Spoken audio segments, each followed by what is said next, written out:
Hi guys, how are you? Guys, welcome to all of you at my YouTube channel. Hoping कि आप लोग पढ़ाई अच्छे से कर रहे होंगे एंड काफ़ी ब्रेक के बाद मैं आपको दिखा for resuming my revision lectures. आप लोगों का एक्चुअली में 1 मंथ का एक्सटेंशन आया तो आई थॉट कि क्यों ना मैं भी थोड़ा सा ब्रेक ले लूँ. तो I took a break of around I think if I am not wrong तो 12 to 14 days. Okay, so finally now I'm resuming my revision classes now. So I will be coming up with more revision, more missions related to custom laws, related to your GST, everything, right? So if you remember, तो जो last class I uploaded, that was mega exemption class 1. And I am very sure वो class आपने देख लिया था. अगर नहीं देखा तो please watch that class. And this is class number 2 for mega exemption. और आज की क्लास के अंदर हम फिर से काफ़ी इम्पॉर्टेंट एग्जाम्शंस को डिस्कस करेंगे. एंड जो मेरी नेक्स्ट क्लास रहेगी that will be related to practical problems relation to your mega exemption. ठीक है, तो आपका जो मेगा एग्जाम्शन चैप्टर है वो फिर पूरी तरह से क्या हो जाएगा, वाइंड अप हो जाएगा. ठीक है जी. चलिए, काफ़ी सारी अगर आपको याद हो तो गवर्नमेंट से रिलेटेड, जीटीए से related, transportation of passenger, transportation of goods, ये सब हम लोग ऑलरेडी पढ़ चुके हैं in the last mega exemption class. अब जो आज मैं पढ़ाऊँगा ना उसमें से भी पहले मैं आपको वो वाली बता रहा हूँ जो बहुत इम्पॉर्टेंट है, जो एग्ज़ाम में आने के चांसेस है.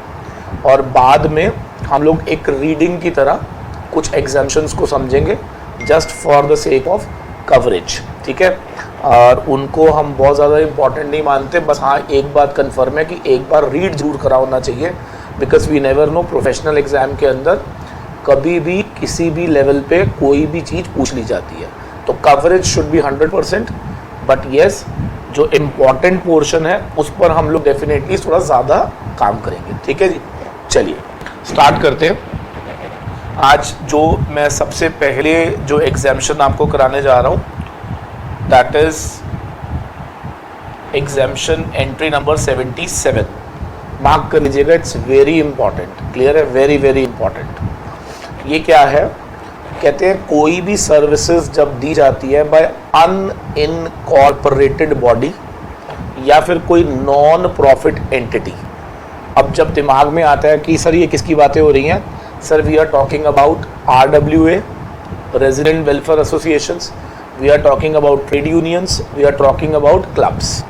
तो ये सब अनइनकॉर्पोरेटेड बॉडीज़ हैं, या आप इन्हें ये भी बोल सकते हो कि we also call them as a non profit organisations. ठीक है सर. अब लोग कहते हैं कि जब ये सर्विसेज देते हैं किसको, अपने मेंबर्स को, by way of reimbursement of charges या share of contribution. इसका मतलब ये हो गया कि सर्विसेज देने वाला कौन है, अनइनकॉर्पोरेटेड बॉडी या नॉन प्रॉफिट एंटिटी. किसको दे रही है सर्विसेज, अपने ही मेंबर्स को, अपने ही मेंबर्स को. ठीक है जी. और सर्विसेज किस तरह की है, bye way of reimbursement of charges. Reimbursement of charges का मतलब क्या होता है कि कई बार क्या होता है कि जैसे मैं एग्जांपल देता हूँ RWA का. RWA क्या करता है, जो भी सोसाइटी होती है उसके बिहाफ पर वो सारे खर्चे पहले खर्च करता है, फिर उसके बाद वो आपसे मंथली बेसिस पर कुछ अमाउंट चार्ज कर लेता है. ठीक है ना. तो एक तरह से RWA is giving some services and in return to that you are paying some monthly amount to those RWAs. I am very sure आप में से जितने लोग सोसाइटीज़ में रहते होंगे आप अपने पेरेंट्स से पूछेगा, डेफिनेटली कुछ मंथली अमाउंट जो है आपके जो पेरेंट्स हैं, जो सोसाइटी के अंदर मेंबर्स हैं, must be paying to that RWA. ठीक है जी, फॉर देयर सर्विसेज. अब लॉ कहता है एज पर एंट्री नंबर 77 इन सर्विसेज को हम एग्जम्प्ट मानते हैं. कब, ध्यान से सुनेंगे, अगर तो ये सर्विसेज दी जा रही हैं बाय ट्रेड यूनियन. ठीक है जी. तो ट्रेड यूनियन अगर कोई भी सर्विसेज अपने मेंबर्स को देगा, ठीक है जी, और उसके बदले में वो आपसे कुछ चार्जेस लेता है या कोई शेयर ऑफ कंट्रीब्यूशन लेता है, तो वो ट्रेड यूनियन के हाथ में पूरी तरह से एग्जम्प्ट होता है। ठीक है सर। बी नंबर पे हम बात करेंगे, any person other then trade union अगर हुआ तो उसके हाथ में भी एग्जम्प्ट होगा, लेकिन कब? अगर उसने आपसे पैसा लेकर आपको कुछ ऐसी provisioning of carrying out of activity करा है जो कि एग्जम्प्ट फ्रॉम जीएसटी होना चाहिए। मतलब आप समझिएगा मैं क्या कह रहा हूं कि अगर कोई भी ऐसी association other than trade union अगर आपसे कोई भी पैसा लेकर आपको कुछ प्रोविजनिंग करवा रही है और जिन सर्विसेज की या गुड्स की वो प्रोविजनिंग करा रही है, अगर वो जीएसटी में एग्जम्प्ट है तो फिर वो जो अमाउंट आपने उस एसोसिएशन को दिया होगा वो उस एसोसिएशन के हाथ में टैक्सेबल नहीं होगा। क्लियर है? ठीक है सर। और तीसरा है उन लोगों के लिए जो सोसाइटीज या रेजिडेंशियल कॉम्प्लेक्स, हाउसिंग सोसाइटीज या रेजिडेंशियल कॉम्प्लेक्स में रहते हैं और अगर वो अपने आरडब्ल्यूए को पे करते हैं। सर पेपर में ना आपको यही वाला आएगा, ठीक है?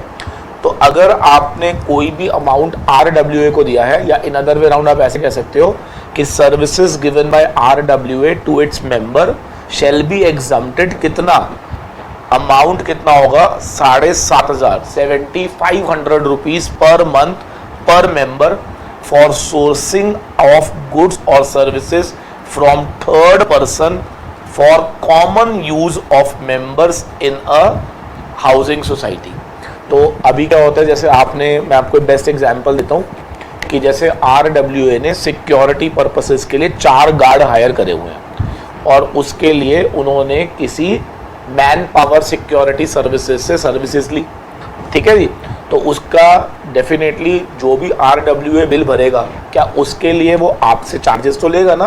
तो इसका मतलब जो भी आप मंथली कंट्रीब्यूशन देते हो आरडब्ल्यूए को, क्या इन रिटर्न क्या वो आपको गुड्स या सर्विसेज सप्लाई करता है जो कि सिर्फ आपके लिए होती है या कॉमन होती है, कॉमन यूज होती है? आपने कई बार देखा होगा किसी भी सोसाइटी में जब हम एंटर करते हैं तो एंट्रेंस पे भी गार्ड होते हैं, एग्जिट पे भी गार्ड्स होते हैं, सफाई करने के लिए भी होते हैं, तो ये मेंटेनेंस के लिए भी होते हैं।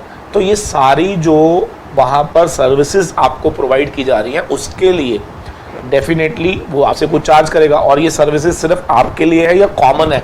कॉमन है।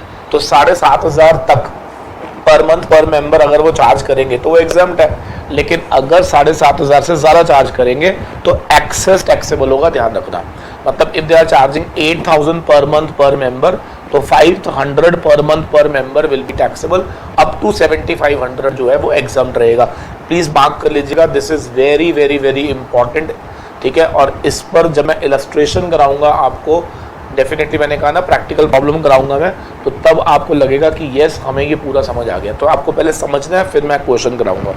ठीक है सर। अब चलते हैं नेक्स्ट पे। एक क्वेश्चन दिखा रहा हूं मैं आपको। कहते हैं डिस्कस करो जीएसटी लायबिलिटी। ट्रेड यूनियन ने चार्ज करा है 5,000 अपने मेंबर से per month. Sir fully exempt है, क्योंकि मैंने पहले ही बोला ट्रेड यूनियन के केस में आपने कुछ भी नहीं देखना होता। कहते हैं कोई एसोसिएशन है जो चार्ज कर रही है 10,000 per month from its member for provisioning of that service जो कि एग्जम्प्ट फ्रॉम जीएसटी है। तो मेरे बच्चे ये भी एग्जम्प्ट है। ठीक है जी। अगर आरडब्ल्यूए चार्ज करता है 7,800 पर मंथ, तो मुझे बताओ 300 पर मंथ पर मेंबर टैक्सेबल हो जाएगा। और अगर 9,000 पर मंथ चार्ज कर रहे हैं तो 1,500 रुपये पर मंथ पर मेंबर टैक्सेबल हो जाएगा। And that's all with entry number 77। और याद रखना इस पे क्वेश्चन आपके एग्जाम में आ चुका है। आप अगर स्कैनर चेक करना चाहें तो आप कर लीजिएगा। You will find one question in relation to this in your scanner. Clear है? So entry number 77 for me it's very important. Okay sir. अब एक ना इसी में entry number 77A newly incorporate हुई है बच्चे। ठीक है जी। तो ये आपने पढ़नी है, ध्यान से सुनना क्या है ये भी एक अनइनकॉर्पोरेटेड एसोसिएशन है या एक नॉन प्रॉफिट एंटिटी है, लेकिन ये एंटिटी जो है ना ये सर्विसेज अगेन अपने ही मेंबर्स को दे रही है against consideration in the form of membership fee. लेकिन यहाँ पे मेंबरशिप फी जो है ना 1,000 रुपये है पर मंथ पर ईयर, सॉरी पर मेंबर पर ईयर। इसका मतलब अगर ये 1,000 रुपए तक पूरे साल का, पर मंथ नहीं है, चार्ज करता पाया गया तो ये एग्जम्प्ट होगा। अच्छा, अब ये करता क्या है बच्चे? कहते हैं कि ये जो एसोसिएशन है ना, ये एंगेज्ड है, ध्यान से देखेंगे, activities relating to welfare of industrial, agricultural, labour और फार्मर्स के लिए। इसका मतलब इसका ऑब्जेक्टिव जो है वो क्या है? जितने भी फार्मर्स थे उनके वेलफेयर के लिए ये लोग काम करेंगे। दूसरा, प्रमोट करेंगे उनके ट्रेड को, कॉमर्स को, आर्ट को, साइंस को, कल्चर को और प्रोटेक्शन ऑफ एनवायरनमेंट को। मतलब इनका जो ऑब्जेक्टिव है वो इनमें से कुछ होगा। और अगर इन सब चीज़ों के बदले में अगर वो अपने मेंबर से मेंबरशिप फी चार्ज करते पाए गए, वो भी मैक्सिमम कितनी, 1,000 रुपया पर मेंबर पर एनम, तो फिर वो सारा अमाउंट क्या हो जाएगा? एग्जम्प्ट हो जाएगा एंट्री नंबर 77A में। उम्मीद करता हूं ये हमें समझ आ गया है। लॉक कर दे बच्चे? ठीक है सर। चलिए अब हम, मैंने पहले ही बोला कि हम पहले करेंगे सारी वो वाली सप्लाईज जो बहुत इंपॉर्टेंट है और पेपर में आने में पूरे चांसेस भी हैं। गिनते रहिएगा, आज आप बहुत सारी कराएंगे हम।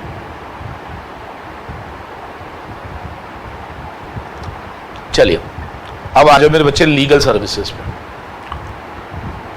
ठीक है जी, ऊपर मार्क कर लीजिए लीगल सर्विसेज। अब ये लीगल सर्विसेज में आपको क्या पढ़ना है, ध्यान से सुनना। देखिए लीगल सर्विसेज में ना 3 पार्ट्स में डिवाइडेड है ये, ठीक है ना, 3 पार्ट्स में। कहो तो साथ साथ चार्ट बना लेते हैं। देखो लीगल सर्विसेज 3 हिस्सों में डिवाइड कर दिया, पहला, दूसरा, तीसरा। पहला है बाय आर्बिट्रल ट्रिब्यूनल, ठीक है जी। दूसरा है फर्म ऑफ एडवोकेट्स या फिर प्रोप्राइटर एडवोकेट,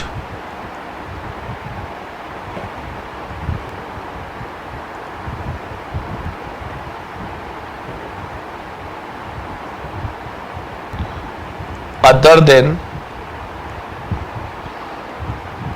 सीनियर एडवोकेट, और तीसरे नंबर पे है सीनियर एडवोकेट। 3 हिस्सों में इसको डिवाइड करना है बच्चे, ठीक है जी। तो अब हम तीनों के लिए एक एक करके पढ़ेंगे, बड़े ध्यान से देखना है, और जो कॉमन होगा उसको मैं एक ही बार यहाँ पे लिख दूंगा, ठीक है ना। फिर हम देखेंगे क्या कॉमन क्या अनकॉमन। देखो, अगर आर्बिट्रल ट्रिब्यूनल देता पाया गया सप्लाई किसी पर्सन को अदर देन बिजनेस एंटिटी, तो ये एग्जम्प्ट है, ठीक है जी। नॉन बिजनेस एंटिटी को अगर आप देते पाए गए तो ये एग्जम्प्ट है। पार्टनरशिप फर्म ऑफ एडवोकेट और एन एडवोकेट और an individual as an advocate other than senior, किसको सर्विसेज देता पाया गया? Any person other than business entity, तो ये भी एग्जम्प्ट है।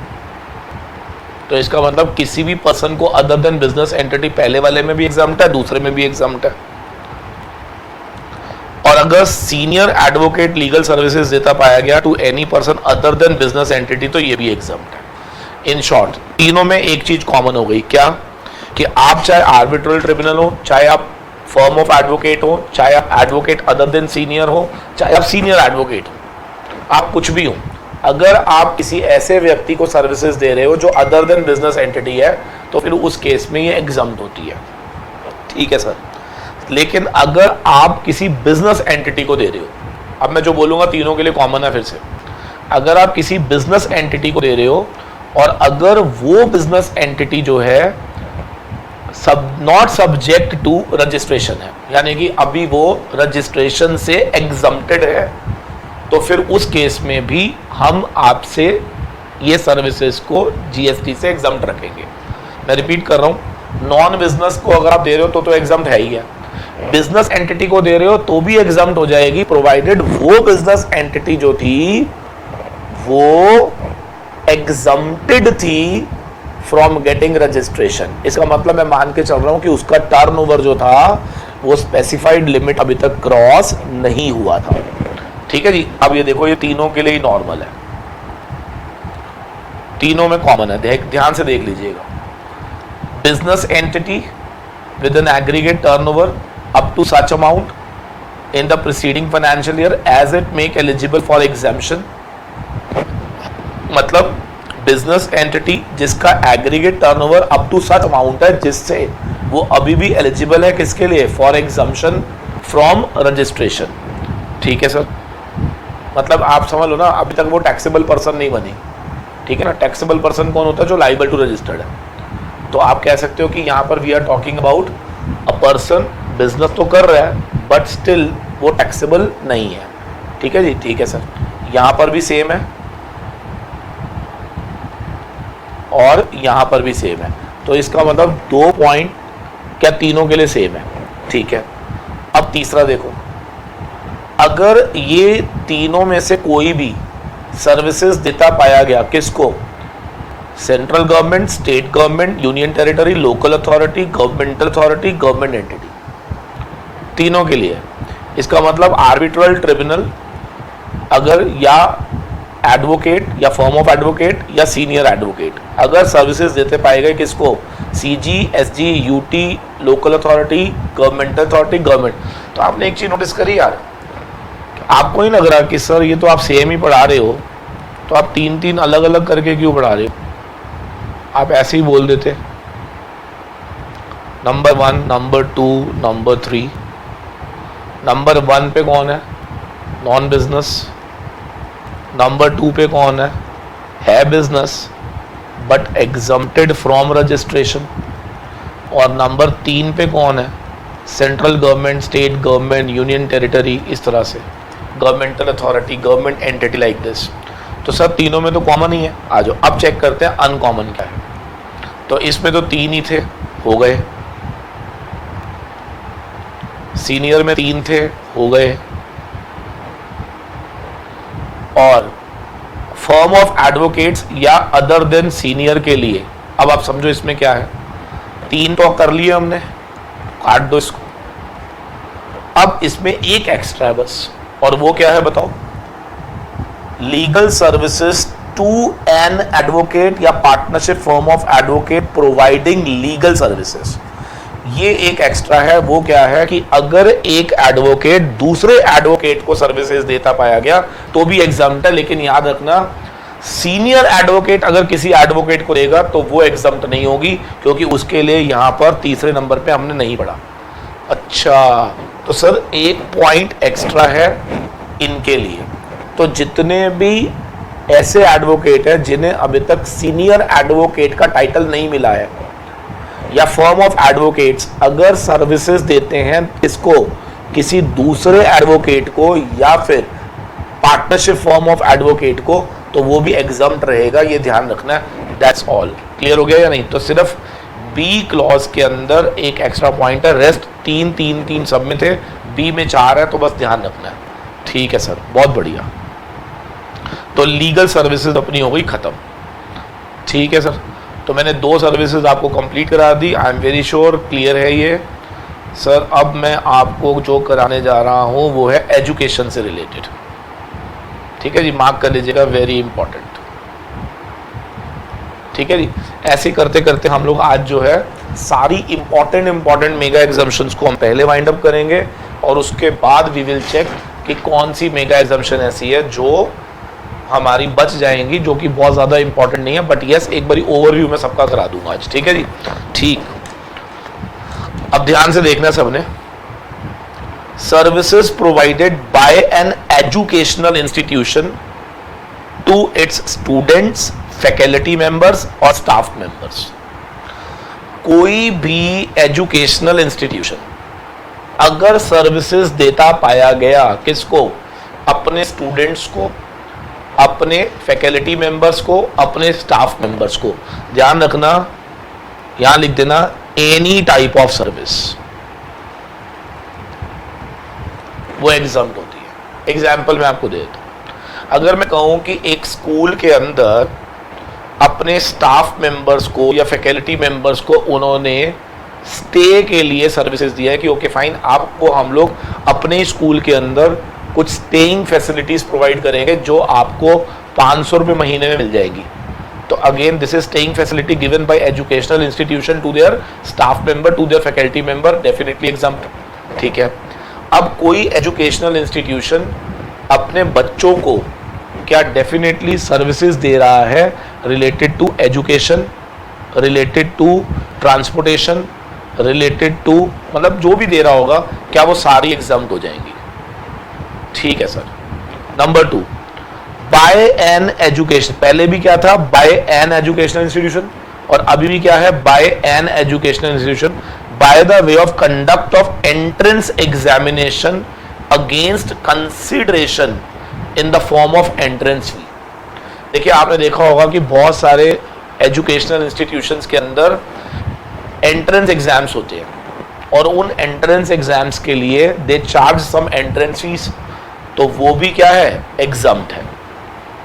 तो ये ना बाय वाले तो खत्म हो गए, यानी कि ये जो हमने पढ़े ना, ये क्या था? By educational institutions. ठीक है सर।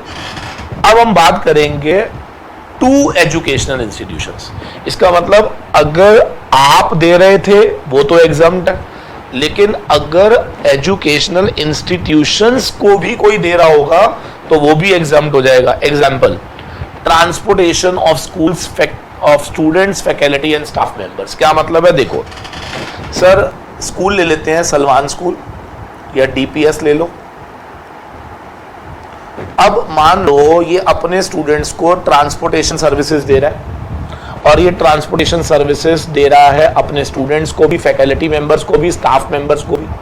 तो बस इतना बता दो, services by the school definitely exempt हो गई। ठीक है, लेकिन अब ये ट्रांसपोर्टेशन सर्विसेज देने के लिए क्या ये हो सकता है कि इसने किसी ट्रांसपोर्टेशन कंपनी को बोला हो कि तुम मुझे अपनी 50 बसेस दे दो जिसे हम यूज करेंगे अपने बच्चों के लिए? बिल्कुल। तो अब सर्विसेज कौन दे रहा है? सर, सर्विसेज दे रहा है ट्रांसपोर्टेशन कंपनी। किसको दे रही है? To educational institution. क्या ये भी एग्जम्प्ट है? Answer is yes. ऐसे ही अगर स्कूल्स के अंदर, अगर आपको याद हो तो कैंटीन्स वगैरह होती हैं, तो कैंटीन सर्विसेज स्कूल दे रहा है बच्चों को, लेकिन उसके लिए क्या वो किसी से आउटडोर केटरिंग दे रहा हो? बिल्कुल। तो catering including mid day meal scheme sponsored by central government, state government और यूनियन टेरिटरी, या सिक्योरिटी या क्लीनिंग या हाउसकीपिंग सर्विसेज, या services related to admission, conduct of examination by such institution. मतलब इनसे रिलेटेड अगर कोई भी सर्विसेज टू एजुकेशनल इंस्टीट्यूशन दी जा रही हैं तो याद रखना वो भी 100% क्या होंगी? एग्जम्प्ट होगी। तो पहले हमने पढ़ा अगर एजुकेशनल इंस्टीट्यूशन आगे दे रहा होगा वो तो एग्जम्प्ट है, लेकिन जो एजुकेशनल इंस्टीट्यूशन को दे रहे हैं उनकी भी सर्विसेज एग्जम्प्ट है अगर वो 1, 2, 3, 4 में फॉल करेगी तो। ठीक है जी। अब यहां पर एक बड़ी इंटरेस्टिंग चीज लिखी है, ध्यान से देखना। क्या? Nothing contained in all these shall apply to an educational institution other than an institution providing services by the way of preschool up to higher secondary और equivalent। नहीं समझ आया सर? सिर्फ उन्हीं लोगों के केसेस में 2 वाला केस एग्जम्प्ट होगा अगर वो लोग जिस एजुकेशनल इंस्टीट्यूशन को दे रहे थे वो या तो प्री स्कूल एजुकेशन था या हायर सेकेंडरी और इक्विवेलेंट प्रोवाइड कर रहे थे। तो मैं आपको एक छोटा सा एग्जांपल देता हूँ। अरुण सेतिया क्लासेस भी एजुकेशनल इंस्टीट्यूशन है, और अगर मैं कहूँ कि आप लोगों को घर पे ड्रॉप करने के लिए हम लोगों ने बसेस अरेंज करवाई हैं, तो वो बसेस वाला एजुकेशनल इंस्टीट्यूशन को सर्विसेज दे रहा है, लेकिन वो टैक्सेबल टू जीएसटी है। क्यों? क्योंकि ना तो मैं प्री स्कूल एजुकेशन में हूं, ना मैं education up to higher secondary या इक्विवेलेंट हूं। ठीक है। प्रोवाइडेड फर्दर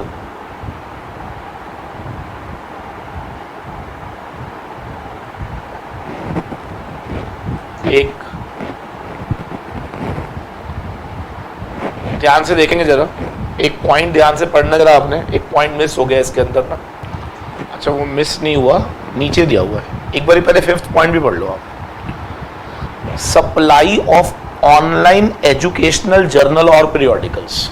ठीक है, पहले मैं आपको ये पांचों पॉइंट जरा पहले क्लियर कर देता हूं। ठीक है, देखो,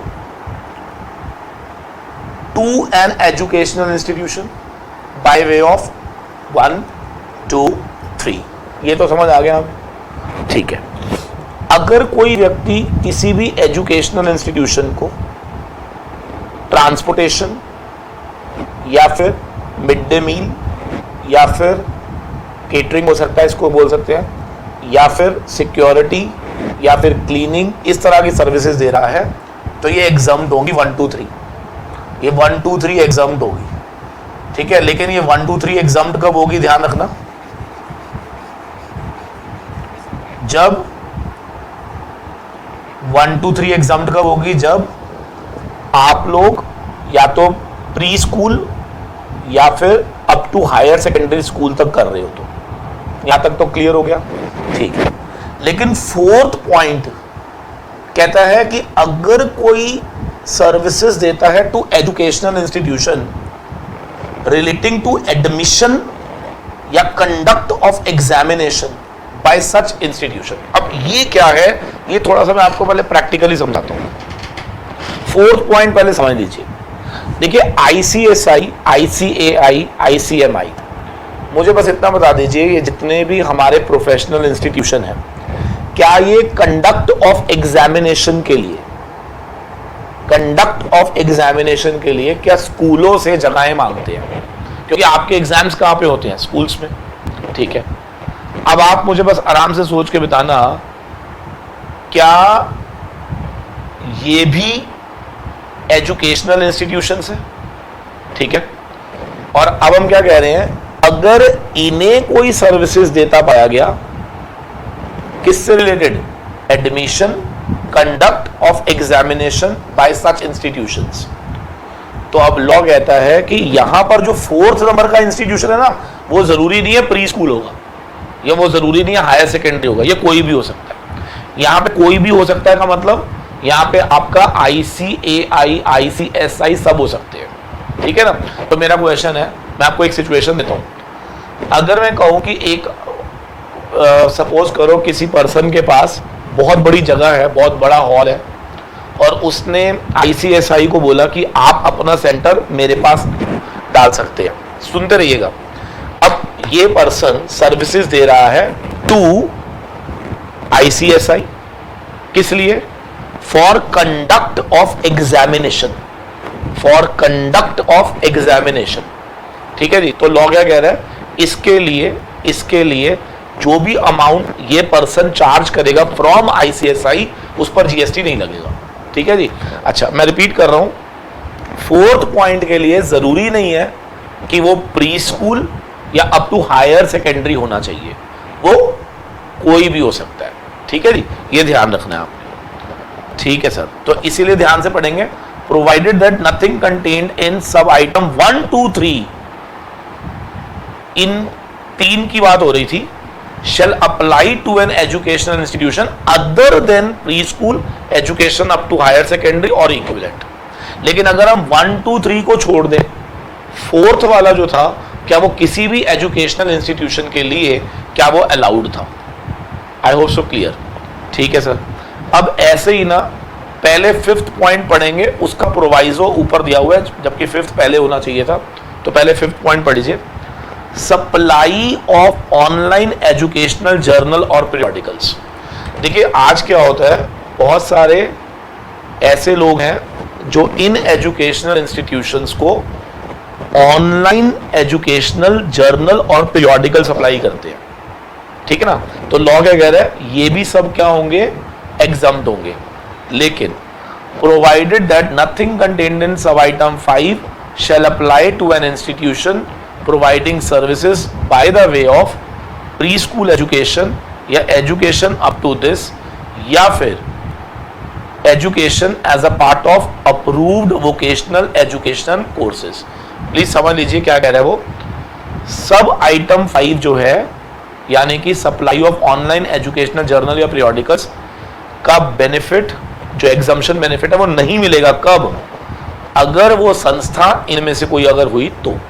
तो मैं आपको ना एक चार्ट बना देता हूं, आई एम वेरी श्योर उससे आपको क्लियर हो जाएगा। ठीक है, लिखो जरा, 2 पार्ट्स में इसको डिवाइड करो।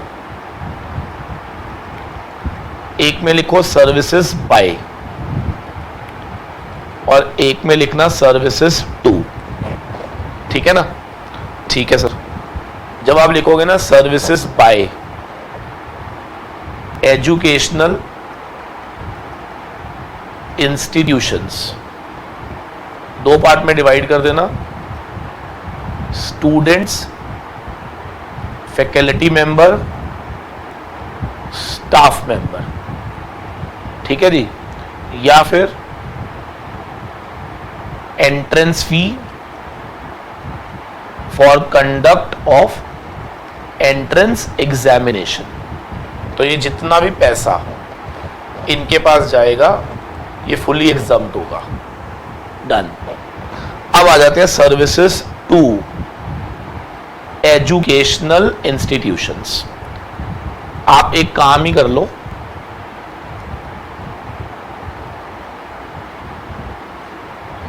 यहां पे लिखना pre school up to higher secondary और यहां लिखना अदर्स। ठीक है जी, ठीक है। Pre school up to higher secondary में 1 2 3 कौन सा वाला? Transportation, catering, transportation to students, faculty, staff, catering, और ऐसे तीसरा आप लोगों ने लेना है सिक्योरिटी, क्लीनिंग, इस तरह से। वो सिर्फ इनके लिए है, इन पर वो अप्लाई नहीं होती। ठीक है। 4th नंबर जो है वो दोनों के लिए है। 4th नंबर कौन सा है? Services by the way of admission for conduct of exams. Admission for conduct of exam. और जो 5वीं है ना वो सिर्फ इस पे लगेगी। ठीक है ना, इस पे नहीं लगेगी। कौन सी थी? क्या दे रहा है वो? Supply of online journal and magazines. उम्मीद करता हूं आप क्लियर है आपको। ठीक है ना? तो आपने इस तरह से चार्ट अगर समझ लोगे तो मेरे को लगता है ज्यादा इजी है। ठीक है, और ये बहुत इंपॉर्टेंट है, ये ध्यान रखना।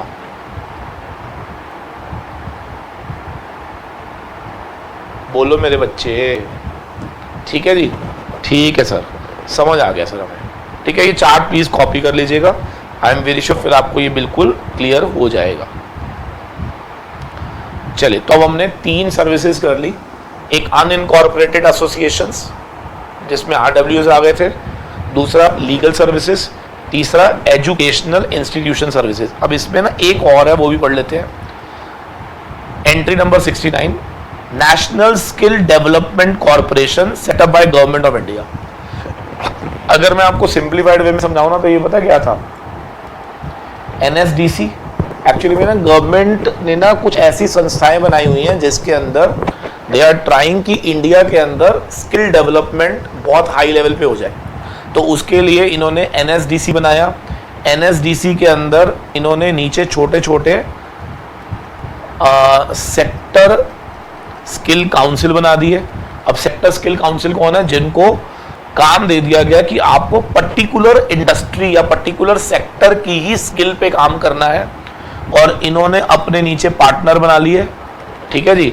तो अब अगर आप ध्यान से पढ़ोगे ना तो जो भी सर्विसेज दी जा रही है बाय NSDC या सेक्टर स्किल या इनके नीचे जो पार्टनर हैं, training partners approved by NSDC या सेक्टर स्किल, या कोई भी असेसमेंट एजेंसीज जो कि अप्रूव्ड बाय दीज टू, समझ रहे ना? ऊपर NSDC, उसके नीचे सेक्टर स्किल, और उसके नीचे जो भी असेसमेंट एजेंसीज या जो भी ट्रेनिंग पार्टनर्स ये लोग अपने नीचे रखते जाएंगे, वो सारे की सारी सर्विसेज एग्जम्प्ट होंगी इन रिलेशन टू, अगर वो सारी सर्विसेज इन रिलेशन टू क्या है बच्चे?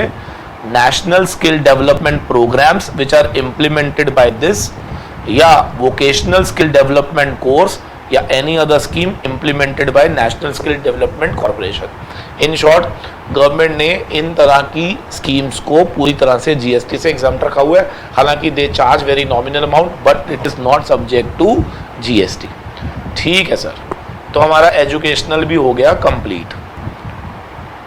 ओके, अब मैं आपको फटाफट से 1 मिनट के अंदर 5-6 छोटी एग्जाम्पशन करा रहा हूं। ठीक है, ध्यान से देखिएगा। पहला है services by the way of transfer of a going concern as a whole. अगर आपने अपना चलता हुआ बिजनेस एज सच बेच दिया और उसके लिए कंसिडरेशन लिया तो लॉ कहता है हम इस पर जीएसटी नहीं लगाएंगे। ठीक है sir. Services provided bye fair price shops, अगर आपको याद हो तो आप लोगों ने कई बार राशन शॉप्स देखी होंगी, वो सारी की सारी under public distribution system PDS के अंदर आती हैं। ठीक है ना, और उनको थोड़ी बहुत कमीशंस वगैरह मिलती है फ्रॉम द गवर्नमेंट। तो इस तरह की जितनी भी दुकानें होंगी, फेयर प्राइस शॉप्स होंगी, जो सर्विसेज दे रही हैं एक्चुअली में किसको? सेंट्रल गवर्नमेंट को, स्टेट गवर्नमेंट को, यूनियन टेरिटरीज को। और वहां पर क्या बिक रहा है? Food grains, kerosene, sugar, edible oil. तो ये सारी चीजें जो वो बेच रहे हैं और उनको बदले में क्या मिलता है? Commission, and that will not be subject to GST. Services by the way of slaughtering of animals, animal slaughtering से रिलेटेड कोई भी सर्विसेज को इंडिया में हम लोग जीएसटी में टैक्स नहीं करते। Services by foreign diplomatic missions which are located in India, अगर आपने देखा हो कि आज आपको अमेरिका जाना है तो डेफिनेटली आप अमेरिकन एम्बेसी में जाकर क्या वीज़ा लगवाओगे ना, तो कौन सर्विसेज दे रहा है? सर सर्विसेज दे रही है यूएस एम्बेसी, आपको वो वीज़ा लगा के दे रही है, और उसके लिए अगर वो वीज़ा फीस भी लेंगे तो उस पर जीएसटी चार्ज नहीं लगता। ठीक है सर।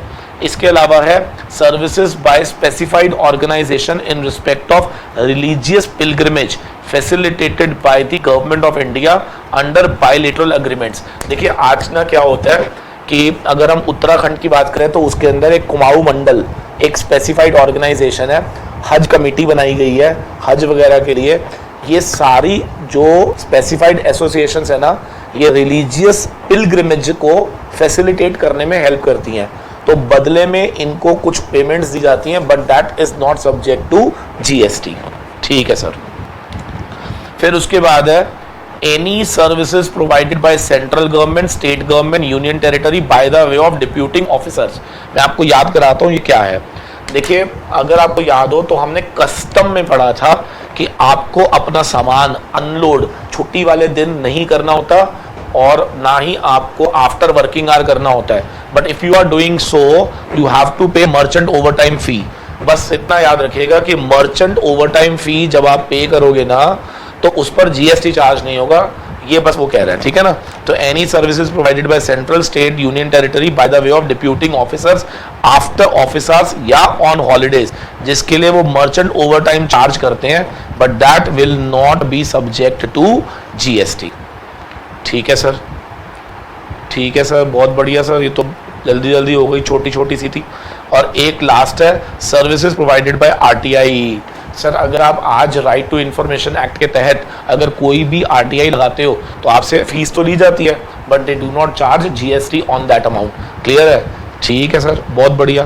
तो ये लीजिए, ये भी हमारा एक ग्रुप खत्म हो गया, एजुकेशन भी खत्म हो गया। बोलो मेरे बच्चों।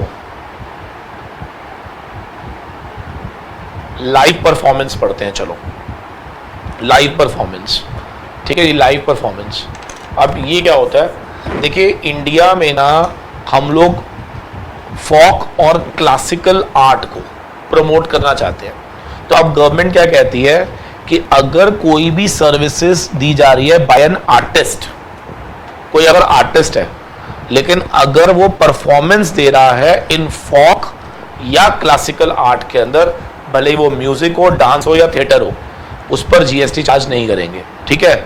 लेकिन अगर उसका कंसिडरेशन जो था should not be more than 1,50,000। लेकिन याद रखना अगर वो कंसिडरेशन 1,50,000 से ज्यादा है तो ये छूट नहीं मिलेगी। ठीक है। प्रोवाइडेड, ये एग्जम्पशन नहीं दी जाती है by to such artist as a brand ambassador. इसका मतलब अगर सर्विसेज प्रोवाइड की जा रही है by such artist not as a artist in the form of music, dance या theatre, just as a brand. आपको याद होगा पहले क्या होता था, बाताज, ताज, अगर आपने चाय पत्ती सुनी हो तो उसके अंदर एक तबला बजाने वाला एक आर्टिस्ट होता था, ठीक है ना, but he was not acting as an artist over there, he was simply acting as a brand ambassador, तो वो जो अमाउंट चार्ज करेगा that will be subject to GST. ठीक है सर, बहुत बढ़िया। ठीक है जी, अब आ जाते हैं services related to health care sector. ठीक है जी, हेल्थ केयर सेक्टर। चलिए, हेल्थ केयर के अंदर सबसे पहली सर्विस हम पढ़ेंगे, हाँ जी, वेटरिनरी सर्विसेज, यानी कि जानवरों से रिलेटेड। ठीक है जी, veterinary services in relation to health care of animals and birds. Exempt, services provided by cord blood banks by the way of preservation of stem cells या any other service in relation to such preventions। ये क्या होता है? देखिए क्या होता है, जब न्यू बॉर्न बेबी होता है ना, तो उसका ना एक स्टेम सेल होता है बच्चे, ठीक है, और ये स्टेम सेल अगर प्रिजर्व कर लिया जाए ना, ठीक है, तो उस बच्चे को पूरी लाइफ में अगर कभी भी कोई बहुत बड़ी डिजीज हो जाए ना, तो यूजिंग दिस स्टेम सेल उसको एक बार बड़ी से बड़ी डिजीज से बचाया जा सकता है। ठीक है ना, तो आजकल क्या होता है कि जितने भी न्यूली बॉर्न बेबीज होते हैं ना, उनकी स्टेम सेल्स जो होती है ना, उसको प्रिजर्व कराने के लिए ना कोड ब्लड बैंक्स बन चुके हैं, और ये लोग क्या करते हैं, उस स्टेम सेल्स को प्रिजर्व करके अपने पास रखते हैं लाइफ लॉन्ग तक, और आपको एक अमाउंट पे करना पड़ता है for keeping these stem cells in those code blooded banks. तो बेसिकली ये सर्विसेज जो है एक तरह से हेल्थ केयर से रिलेटेड है, और जो भी ये पैसा आपसे चार्ज करेंगे it will not be subject to GST. ठीक है सर, नेक्स्ट देखेंगे, services by the way of health care services by any clinical establishment या ऑथराइज्ड मेडिकल प्रैक्टिशनर या पैरामेडिक्स। क्या मतलब है इसका? देखिए, क्लिनिकल एस्टैब्लिशमेंट तो आपने देखा होगा, हॉस्पिटल्स हो गए या फिर छोटे छोटे नर्सिंग होम्स हो गए, या फिर ऑथराइज्ड मेडिकल प्रैक्टिशनर्स, जितने भी आपके घरों के आजू बाजू जो लोग हैं ना, उनको हम बोलते हैं ऑथराइज्ड मेडिकल प्रैक्टिशनर्स। और एक होते हैं पैरामेडिक्स। क्या होते हैं? पैरामेडिक्स। पैरामेडिक्स कौन होते हैं? अगर आपने देखा हो फिजियोथेरेपिस्ट, ठीक है ना, तो ये सारे पैरामेडिक्स होते हैं। इनसे रिलेटेड जो भी सर्विसेज होती हैं that is not subject to GST. ऐसे ही services provided by the way of transportation of patient in an ambulance other than those specified in A above. मैं इसका पहले मीनिंग समझाता हूँ क्या हुआ। देखिए, अगर मान लो किसी के घर में कोई बीमार है तो वो हॉस्पिटल को फ़ोन करता है। अब जब वो हॉस्पिटल को फ़ोन करता है तो हॉस्पिटल वाले अपनी एम्बुलेंस भेज देते हैं। तो याद रखना, हॉस्पिटल वाले अपनी एम्बुलेंस भेजते हैं तो वो सारा हेल्थ केयर सर्विसेज में ही आ जाता है। एम्बुलेंस, वहाँ का जो भी ट्रीटमेंट होगा, ये सब हेल्थ केयर सर्विसेज है। तो वो तो ऑलरेडी क्लॉज ए में कवर्ड हो चुका है। लेकिन कई लोग ऐसे नहीं हैं जो सिर्फ और सिर्फ एम्बुलेंस सर्विसेज ही दे रहे हैं। मतलब they are not having any hospitals, they are not having any nursing homes, वो सिर्फ क्या दे रहे हैं? Ambulance services. तो अब वो क्या कह रहा है, जो एम्बुलेंस सर्विसेज क्लॉज ए में कवर नहीं हुए हैं, मतलब they are not under any nursing home, they are not under any hospitals, they are privately running for transportation of patient, उन्हें भी लॉ ने कह दिया कि आपकी भी सर्विसेज जो है वो पूरी तरह से क्या होगी? एग्जम्प्ट होंगी। ठीक है सर, ठीक है जी, ओके सर। आप समझ लो ना, बहुत सिंपल है यार, ये सब बहुत सिंपल है।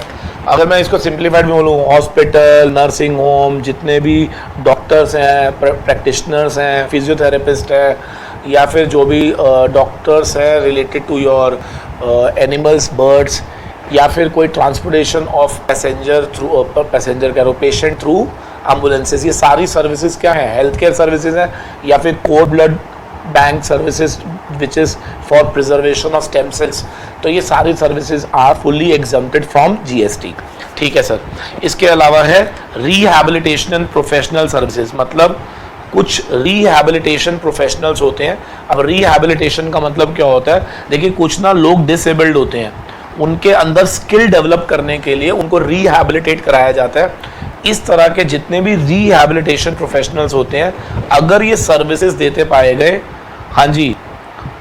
जो कि under rehabilitation council of India act इसमें आते हो, bye way of rehabilitation therapies, counselling या एनी सच अदर एक्टिविटी, ये सब एग्जम्प्ट होंगी।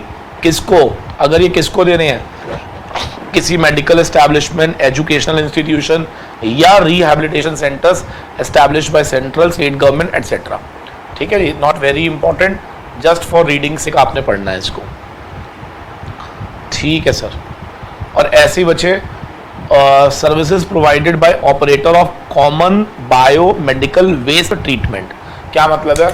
आपने देखा होगा हॉस्पिटल्स पे ग्लव्स वगैरह यूज होते हैं और हॉस्पिटल्स के अंदर इंजेक्शंस, तो ये सब क्या है? Bio medical waste treatment facility to an clinical establishments by way of treatment या डिस्पोजल ऑफ सच वेस्ट।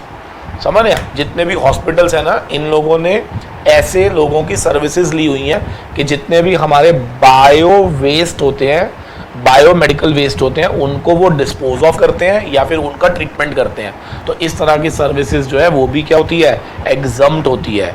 ठीक है सर, बहुत बढ़िया सर। ठीक है, मैं बार बार बोल रहा हूँ कि कुछ चीज़ें वेरी इंपॉर्टेंट, कुछ चीज़ें जस्ट फॉर रीडिंग पर्पसेस पढ़िए और उसको छोड़ दीजिए। ठीक है जी, ठीक है सर। अब हम जो पढ़ने जा रहे हैं ये इंपॉर्टेंट है बेटा, ठीक है ना, ये इंपॉर्टेंट है, एग्रीकल्चरल सेक्टर रिलेटेड। ठीक है, और इसके बाद हमारे पास आएगा सीधा ही इंश्योरेंस सेक्टर। तो एग्रीकल्चर और एक इंश्योरेंस, एक एग्रीकल्चर और एक इंश्योरेंस और एक चैरिटी, बस 3 रह गए हमारे। ठीक है जी, एग्रीकल्चर, इंश्योरेंस और चैरिटी। उसके बाद हमारा मेगा एग्जम्पशंस पूरा खत्म। ठीक है बेटा,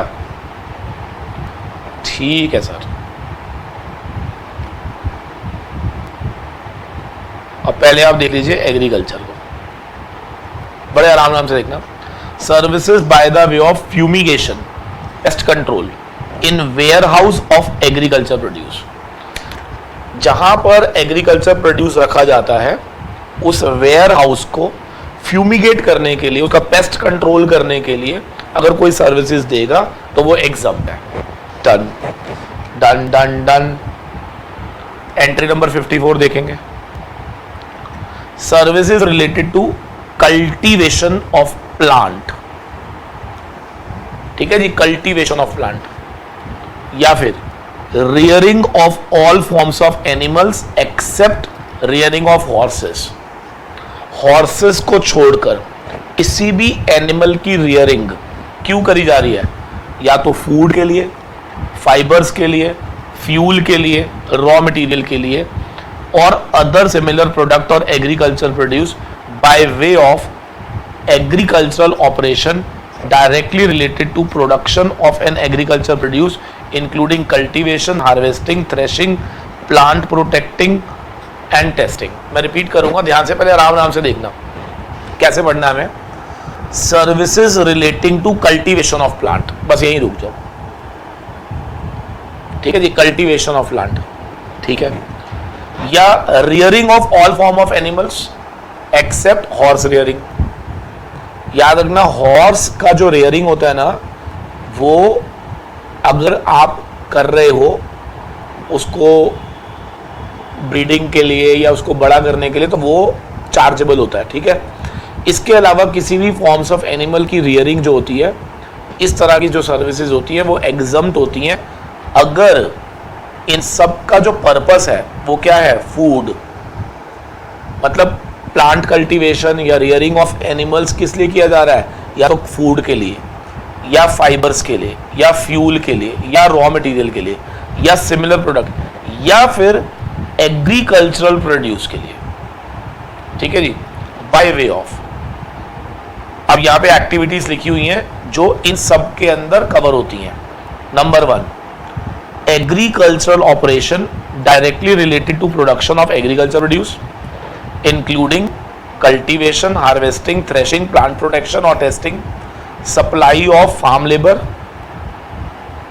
या फिर services by the way of fumigation already आ चुका है, या फिर एग्रीकल्चर एक्सटेंशन सर्विसेज। क्या मतलब क्या हुआ कि जैसे मान लो हमें एग्रीकल्चर से रिलेटेड मार्केटिंग एक्टिविटीज़ या उनको एजुकेशन प्रोवाइड करनी है, तो इस तरह की जो भी सर्विसेज होंगी ना, मैं आपको वैसे सिंप्लीफाइड वे में बताऊं, एग्रीकल्चर से रिलेटेड कोई भी सर्विसेज होती है ना, वो एग्जाम्ड होती है। ये मोटा मोटी ध्यान रख लो। Loading, unloading, packing, storage of warehousing of agriculture produce, services by agriculture produce marketing committee, मतलब ये जितने भी लोग सर्विसेज दे रहे हैं ना, ये सारी की सारी सर्विसेज जो हैं ये सारी एग्जाम्प्ट होती हैं। दूसरा, renting, leasing of agro machines या वैकेंट लैंड विद और without structure incidental to its use, मतलब अगर मैंने एग्रीकल्चर लैंड किराए पे दिया है, या मैंने एग्रीकल्चर से रिलेटेड मशीन किराए पे दिया है, या मैं फार्म लेबर सप्लाई करता हूँ, या फिर मैं एग्रीकल्चर एक्सटेंशन एक्टिविटीज़ प्रोवाइड करता हूँ, या फिर मैं आपको किसी तरह की फ्यूमिगेशन यानी कि पेस्ट कंट्रोल एक्टिविटीज़ प्रोवाइड करता हूँ, या फिर आपको मैं मार्केटिंग रिलेटेड सर्विसेज दे रहा हूँ, ठीक है ना, आपको एक्सटेंशन, एग्रीकल्चर एक्सटेंशन का मतलब कोई एजुकेशन रिलेटेड आपको मैं कोई भी सर्विसेज दे रहा हूँ, तो ये सारी सर्विसेज आपकी क्या होती हैं, एग्जाम। लोडिंग, अनलोडिंग, पैकिंग, किसको, एग्रीकल्चर प्रोड्यूस को, तो ये सारी चीजें एग्जाम्प्ट होती हैं, ये ध्यान रखना है आपको, ठीक है जी। फिर आ जाता है services by the way of pre conditioning, pre cooling, ripening, waxing, retail packing, labelling of fruits and vegetables which do not change or alter their essential character of said fruits or vegetable।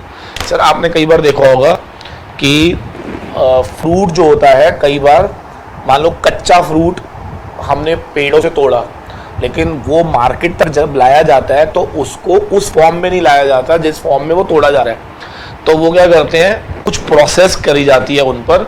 आपने कई बार देखा होगा, आपने Apple देखा होगा, तो आपको Apple जो है वो बहुत शाइन करता हुआ मिलता है, मालूम है क्यों, क्योंकि उसके ऊपर वैक्सिंग की जाती है, ठीक है ना, रिटेल पैकेजिंग होती है। आप आजकल फ्रूट लेने जाओ, आप देखोगे कि उसके ऊपर लेबलिंग, पैकेजिंग, वैक्सिंग, चमकता हुआ फ्रूट होता है एकदम। हालांकि इन सब एक्टिविटीज से फ्रूट रहेगा तो फ्रूट ही, तो इस तरह की एक्टिविटीज भी जो होती हैं उन पर जीएसटी चार्ज नहीं होता। इसका मतलब if I am the person जो कि इन्वॉल्व है इन सब एक्टिविटीज में, यानी कि मैंने आपसे रॉ फ्रूट को ये सब चीजें करके मैंने एकदम उसकी देखने में बहुत ज़्यादा बढ़िया दिखना लग गया इन सब एक्टिविटी की वजह से, तो लॉ कहता है कि वो जो चार्जेस मैं आपसे चार्ज करूंगा for all these activities will not be subject to GST, ठीक है सर। नेक्स्ट है carrying out an intermediate production process as job work in relation to cultivation of plant and rearing of this. देखो, या तो आप ये खुद करोगे, ठीक है जी, या फिर आप खुद ना करके क्या किसी जॉब वर्कर को अपॉइंट करोगे। तो अगर आप खुद कर रहे हो तो ऑलरेडी एग्जाम था, अगर आपने जॉब वर्कर को अपॉइंट करा है और जॉब वर्कर उसके लिए कुछ चार्जेस ले रहा है तो वो भी एग्जाम है, ठीक है सर। और एक है artificial insemination of life stocks, ठीक है ना, artificial insemination. Insemination is a process जहां पर आर्टिफिशियली जो है ब्रीडिंग कराई जाती है, तो इस तरह के जो प्रोसेसेस होते हैं अदर देन हॉर्सेस, याद रखना, उसको भी हम एग्जाम्प्ट करते हैं, ठीक है जी। So all these activity related to agriculture are exempt. तो पेपर में क्वेश्चन कैसे आएगा ये मैं आपको नेक्स्ट क्लास में दिखाऊंगा। उसमें पेपर में कैसे आएगा मैं बताता हूँ। उसमें लिखा होगा सपोज करो एग्रीकल्चर प्रोड्यूस को हम लोगों ने लोडिंग अनलोडिंग करा है, पैकेजिंग करी है, और उसके लिए वी आर चार्जिंग 10,000 रुपये, नॉट सब्जेक्ट टू जीएसटी। हमने कहा I am a job worker who is engaged in cultivation, ठीक है, या फिर who is engaged in rearing of animals other than horses for the purpose of food and fibre, not subject to GST. I am giving some land या agro machine on rent, not subject to GST, ठीक है जी।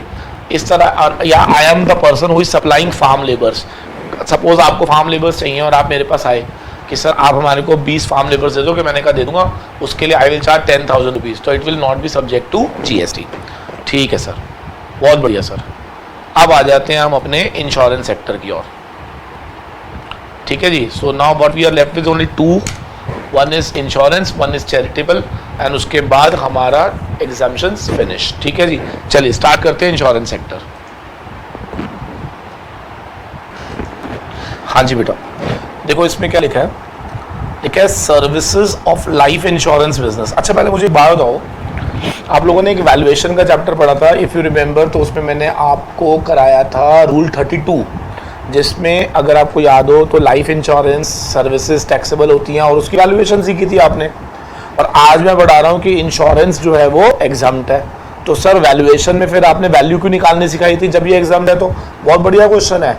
तो अब ध्यान से सुनिएगा, कुछ insurances ऐसी हैं जो एग्जाम्प्ट है, तो इसका मतलब हम जो वैल्यूएशन पढ़ते हैं वैल्यूएशन के चैप्टर में वो इंश्योरेंसेस होती हैं जो कि एग्जाम्प्ट नहीं होती हैं, ठीक है ना। तो ये जो मैं पढ़ाऊंगा ये सारी एग्जाम्प्ट है, तो इनकी वैल्यूएशन करनी नहीं। अब इनके अलावा जो बच गई क्या वो टैक्सेबल है? यस, और उनकी आपको वहां पर वैल्यूएशन सिखाई जाती है, ठीक है सर। तो आप ध्यान से सुनेंगे, अगर services of life insurance business provide किए जा रहा है bye the way of annuity under national pension scheme, तो अगर आप लाइफ इंश्योरेंस जो है अंडर नेशनल पेंशन स्कीम जो कि regulated by pension fund regulatory and development authority of India under pension fund regulatory development authority act, this will be exempted, ठीक है sir. ऐसे आगे चलते हैं। Services of life insurance business provided और agree to be provided by army, naval या air force group insurance funds to the member of army, navy या फिर air force respectively under group insurance scheme of the central government, तो ये भी exempt है, ठीक है सर। ऐसी life insurance business which is life insurance provided और agree to be provided by naval group insurance fund to the personals of coast guard under group insurance scheme of central government. I hope so you can understand. इन सबकी insurances जो होती हैं वो group insurances होती हैं under the scheme of government और उन पर कभी भी जीएसटी चार्ज नहीं होता उनके प्रीमियम्स पर, ठीक है सर। यहाँ तक हमें आ गया क्लियर। नेक्स्ट, ऐसे ही बच्चे अब आ जाती है जनरल इंश्योरेंस। अच्छा आपको मालूम है लाइफ इंश्योरेंस और जनरल इंश्योरेंस में फर्क क्या होता है? लाइफ इंश्योरेंस तो लाइफ से रिलेटेड है, general insurance other than life जो भी होती है वो सारी जनरल इंश्योरेंस होती है। तो अब हम यहाँ पे पढ़ रहे हैं कि कुछ जनरल इंश्योरेंसेस जैसे एक्सीडेंट रिलेटेड होती है ना, तो वो सारी जनरल इंश्योरेंस होती हैं, लेकिन अगर मैं लाइफ की बात करूँगा तो वो एक लाइफ इंश्योरेंस होती है, ठीक है सर। तो ये ना कुछ ऐसी स्कीम्स हैं जो कि मुझे नहीं लगता है कि आप इसको लर्न कर पाओगे, ठीक है। जस्ट एक बार ही गो थ्रू करना है आपने, और इसमें एक दो मैं आपको बता देता हूँ जो आप प्लीज़ लर्न कर लीजिएगा, जो कि आपने रिसेंटली पढ़ी होंगी। आई एम वेरी श्योर, बताता हूँ मैं कौन सी वाली आपने रिसेंटली पढ़ी होगी। ये जब मोदी जी आए थे ना बेटा, तो वो कुछ इंश्योरेंस लेकर आए थे स्पेशल, जन आरोग्य बीमा पॉलिसी, अगर आपको याद हो तो, ठीक है जी। प्रधानमंत्री फसल बीमा योजना, ऐसे ही दो तो ये लर्न कर लेना आप, ठीक है। सारी तो आप कर ही नहीं पाओगे ना, और मैं ये कह भी नहीं रहा कि आप सारी पढ़ेंगे। प्रधानमंत्री सुरक्षा बीमा योजना, ठीक है ना, ये दो तीन आप पढ़ लीजिए, ये सारी इंश्योरेंसेज जो है वो एग्जाम्प्ट है, ठीक है। ऐसे ही वो जनरल इंश्योरेंस थी, अब लाइफ इंश्योरेंस आ गई। इसमें जनश्री, आम आदमी, लाइफ माइक्रो इंश्योरेंस। अब ये जो माइक्रो इंश्योरेंस होती है ना, ये अप टू 2 लाख रुपए होती है बेटा। वरिष्ठ पेंशन बीमा योजना, प्रधानमंत्री जीवन ज्योति बीमा योजना, प्रधानमंत्री जनधन योजना, प्रधानमंत्री वया वंदन योजना, तो ये सारी वो है जो आपको एग्जाम है। इसमें मैं आपको सही बताऊं तो एक ये लर्न करनी है आपने, एक ये कर लेना, एक ये कर लेना, ठीक है। दो तीन आप कर लीजिए, बस हो जाएगा, क्योंकि जो पुरानी वाली है ना उसको करने की कोई ज़रूरत नहीं है आपको, ठीक है। और अगर services by the way of री इंश्योरेंस होता है तो भी स्पेसिफाइड इन सीरियल नंबर 35 और 36 या 40, वो भी एग्जाम्प्ट होगा। और 40 में कौन है? Services provided to the central government, state government, union territory under any insurance scheme for which total premium is paid by the central, यानी कि ऐसी कोई भी पॉलिसी जिसका टोटल प्रीमियम खुद सेंट्रल या स्टेट गवर्नमेंट या यूनियन टेरिटरी देगी, उसका भी जीएसटी चार्ज नहीं होगा, ठीक है बेटा। तो मैं आपको अब इसमें ना मैं आपको इम्पोर्टेंट ही बताता हूँ बेटा, आप ऐसे क्या लर्न करोगे आप, है ना,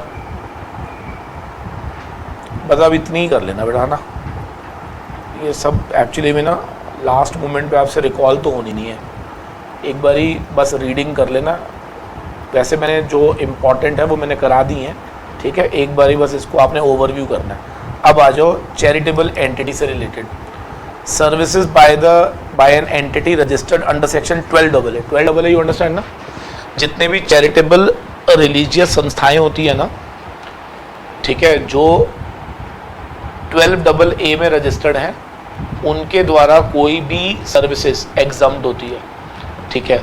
services by an old age home run by the central government.